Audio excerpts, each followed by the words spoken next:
मुख्यमंत्री जी ने एक बड़ी जिम्मेवारी दी है और देश के सबसे बड़े सदन में काम करने का मौका दिया है, वहाँ जाके बात रखने का मौका दिया है और मुझे लगता है मिथिला के लिए, इस एरिया के लिए बहुत सम्मान की बात है।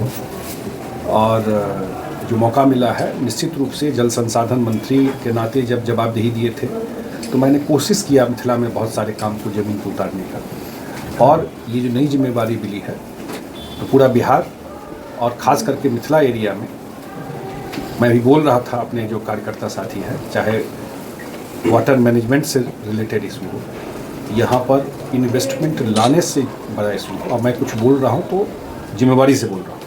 और मैंने कहा है कि यहाँ एक पूरा मिथिला एरिया में एक बड़ा स्टेडियम लाना है, इंटरनेशनल लेवल का स्टेडियम, वो कोशिश करके इस्टेब्लिश करना है।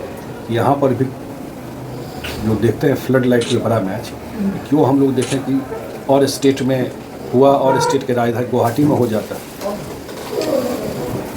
शिमला में हो जाता है, लेकिन मिथिला में एक बड़ा स्टेडियम क्यों नहीं बना करके हम लोग कर सकते हैं। जबकि बिहार में पटना के बाद एयर कनेक्टिविटी कहीं है तो दरभंगा में, मिथिला में एयर कनेक्टिविटी पॉसिबल है, तो उस पर हम जब जा रहे हैं तो उसका प्रयास करेंगे और कोई न कोई मुझे लगता है रास्ता जरूर निकलेगा इसमें। यही कुछ काम लेके जा रहे हैं और आगे जो होगा आप लोगों से इंटरेक्ट करते रहेंगे। राजनीतिक जो घटनाक्रम है उसमें लग रहा है जैसे कि लोकसभा चुनाव, विधानसभा चुनाव, मैं तो अभी बोला हूँ, अभी मैं बोला, मैंने कहा बिल्कुल नहीं होगा। लिख लीजिए, बता भी दीजिए अपने चैनल पर। नीतीश कुमार को बिहार के जनता ने 5 साल सरकार चलाने का मैंडेट दिया था। जब हम लोग चुनाव लड़ रहे थे तो एनडीए के साथ चुनाव लड़ रहे थे 2020 में। विधानसभा का चुनाव तय समय 2025 नवंबर में ही होगा, उससे पहले विधानसभा का चुनाव नहीं। मंत्रिमंडल का विस्तार नहीं हो पा रहा, हो जाएगा। अभी तो हाउस था, हाउस खत्म हुआ है। समय पर मुख्यमंत्री का विशेषाधिकार है, तय समय पर हो जाएगा, जानकारी मिल जाएगी। मिथिलांचल के लिए आपका काफ़ी लगाव रहा है, मिथिला हाट का निर्माण आपने। मिथिला हाट तो अभी खुशी होना चाहिए मिथिला के लोगों को कि मिथिला हाट अभी देश और दुनिया में मिथिला का पहचान बना रहा है।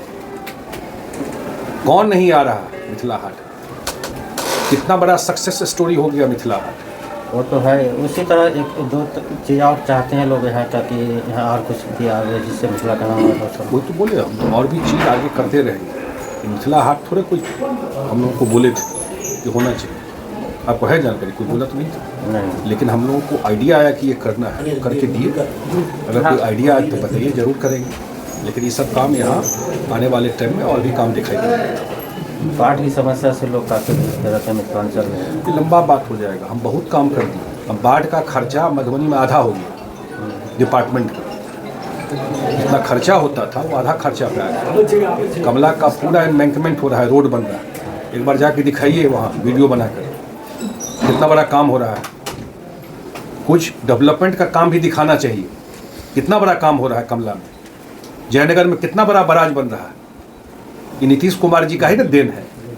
1400 करोड़ रुपए का काम हो रहा है, बाढ़ के कंट्रोल के लिए हो रहा है ना, किसके लिए हो रहा है कि बाढ़ कंट्रोल रहे। उस चीज़ में सामने में काम दिखाई पड़ रहा है, कितना बड़ा बड़ा काम हो रहा है यहाँ।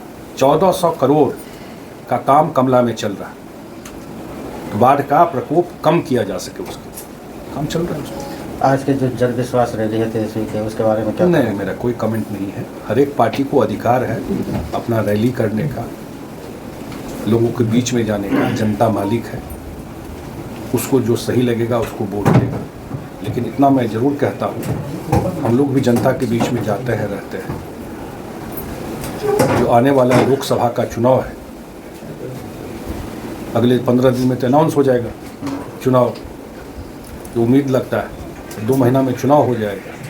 बिहार में हमको नहीं लगता है कि एक भी सीट उन लोगों को मिलने वाला है। जो जीत होगा उसका मार्जिन भी आप देखिएगा, 2 महीना के बाद फिर हम लोग बात करेंगे। धार्मिक पर्यटन की दृष्टि से ये बहुत संवेदनशील अपना जगह है। यहाँ धार्मिक दृष्टि से बहुत सारे, मैं तो आज बोला हूँ, मैं बड़ा एक्सप्लेन करके बोलता हूँ कि धार्मिक पर्यटन रोजगार से जुड़ता है, लोगों को एम्प्लॉयमेंट मिलता है, इकोनॉमिक एक्टिविटी होता है वहाँ पर। धार्मिक पर्यटन सिर्फ धर्म से नहीं है। और अभी सिमरिया में हम लोग काम कर रहे हैं, कितना बड़ा काम सिमरिया में हो रहा है। कभी मधुबनी से निकल कर जाइए एक बार सिमरिया, जाकर आप लोग भी देखिए कि मिथिला से जुड़ा हुआ चीज़ है वो। धार्मिक पर्यटन स्थल को डेवलप करना और उसको फिर रोजगार से जोड़ना, उस पर भी आगे आने वाले टाइम में हम लोग, जैसे मैंने कहा गया में किया, सिमरिया में किया, तो इस क्षेत्र में और भी उसको कैसे कनेक्ट किया जाए। अभी हमसे कोई बता रही थी कि अब कितना बड़ा है, आपको बताइए यहाँ जो बलराजगढ़ है, मिथिला में आज भी मिथिला का इतिहास ठीक से नहीं निकला है। अगर नालंदा में यूनिवर्सिटी निकला, विक्रमशिला में यूनिवर्सिटी निकला, तो ऐसा तो नहीं कि पढ़ाई वहीं हो रहा था, मिथिला में नहीं हो रहा था। इसका मतलब यहाँ खुदाई ठीक से नहीं हुआ है, अभी भी बहुत सारा इतिहास दफन है यहाँ। उसको कैसे प्रयास करके डॉक्यूमेंटेशन किया जाए, चीज़ों को निकाला और पर्यटन स्थल को जोड़ा जाए, ये एक बड़ा काम है। और हम लोग ज़रूर ऑनेस्टली कोशिश करेंगे इसको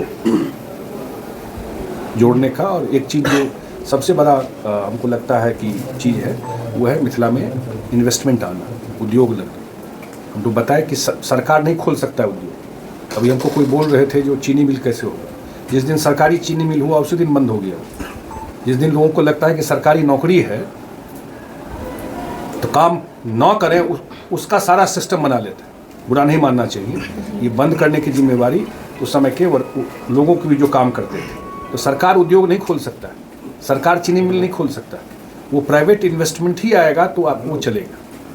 उसका कोशिश हम लोग करेंगे कि नीतीश जी ने बड़ी लकीर खींच दी, याद रखना चाहिए इस चीज़, बहुत बड़ी लकीर खींच दी है। कोई नहीं हुआ ऐसा मुख्यमंत्री बिहार में, और सबका फायदा किया। कोई वोट दे और कोई वोट ना दे, काम सबका हुआ। बिजली सब जलाता है 24 घंटा, रोड पे सब चलते हैं। भले ही ऐसे लोगों को वोट देते हैं जो लालटेन में लेके चले गए, लेकिन घर में लालटेन जलाते हैं जो उनको वोट देते हैं। बताइए, बिजली जलाते हैं, किसका देना है 24 घंटा बिजली?